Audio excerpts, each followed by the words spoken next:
They did exactly what I wanted them to this season, but missing the playoffs still stings.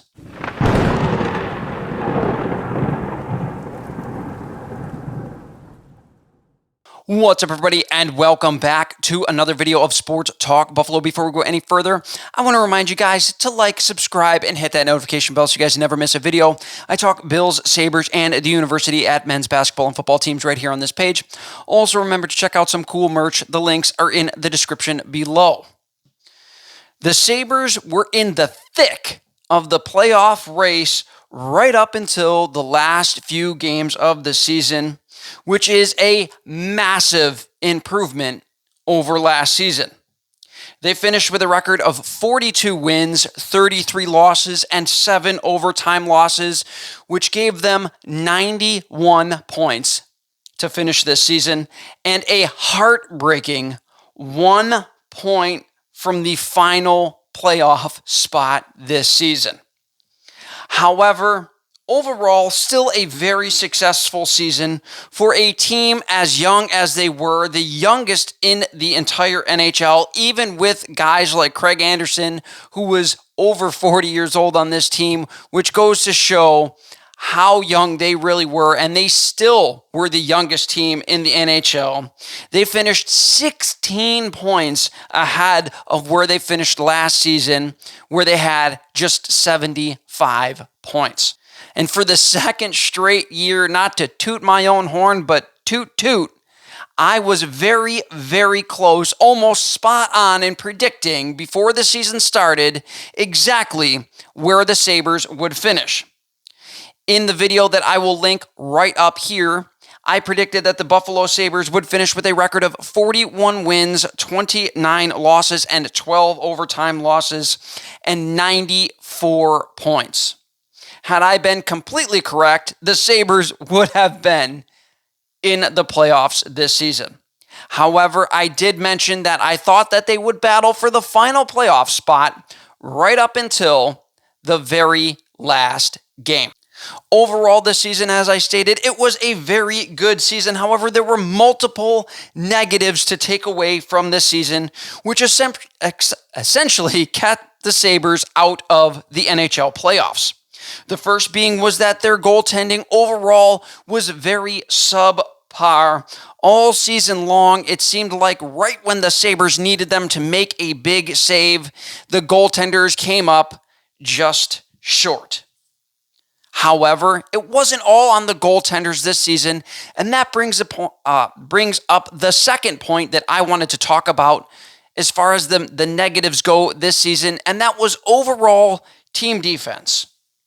The Sabres, again, on this very young team, were very, very sloppy at times in their own zone and would leave their goaltenders out to dry more times than you would like them to see, leaving the opponents grade A opportunities in front of the net.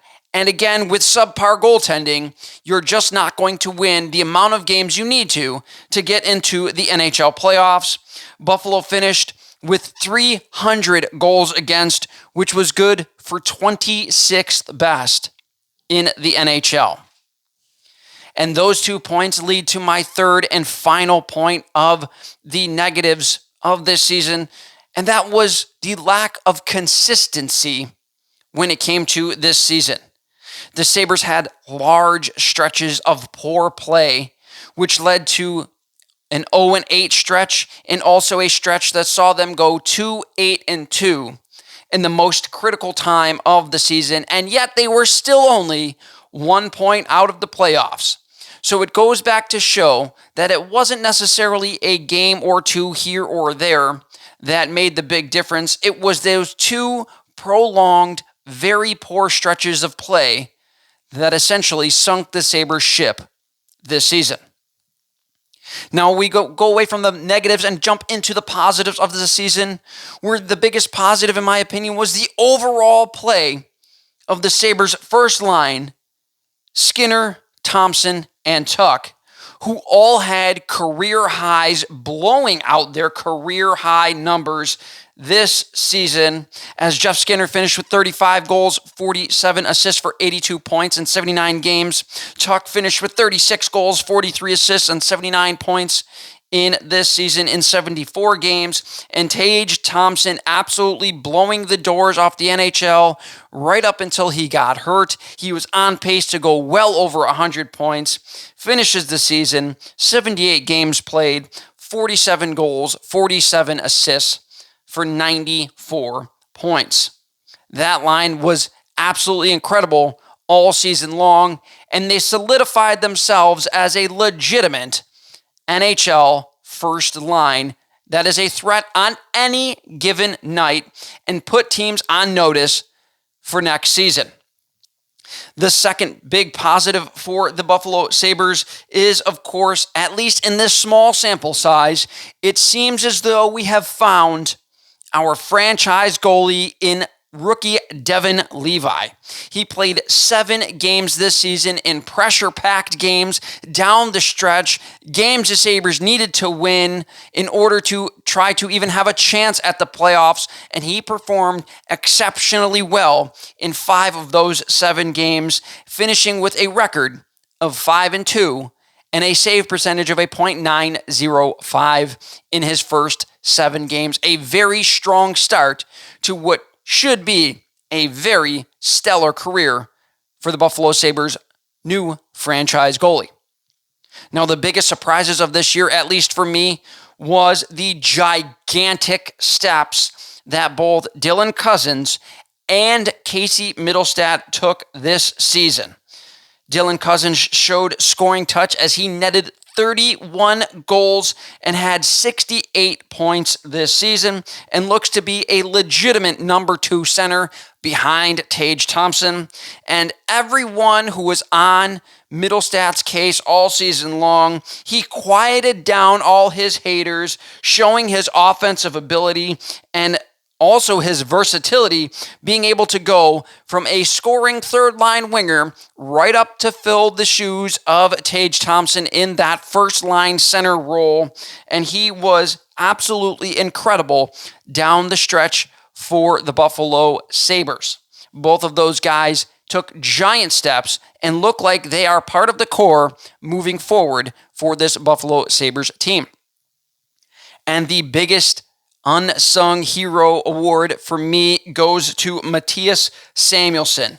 While he only had 10 points on the season, it was his defensive play that really changed how the Sabres would do when he was in the lineup. He was a +14, and he also led the Sabres in hits while only playing 55 games this season.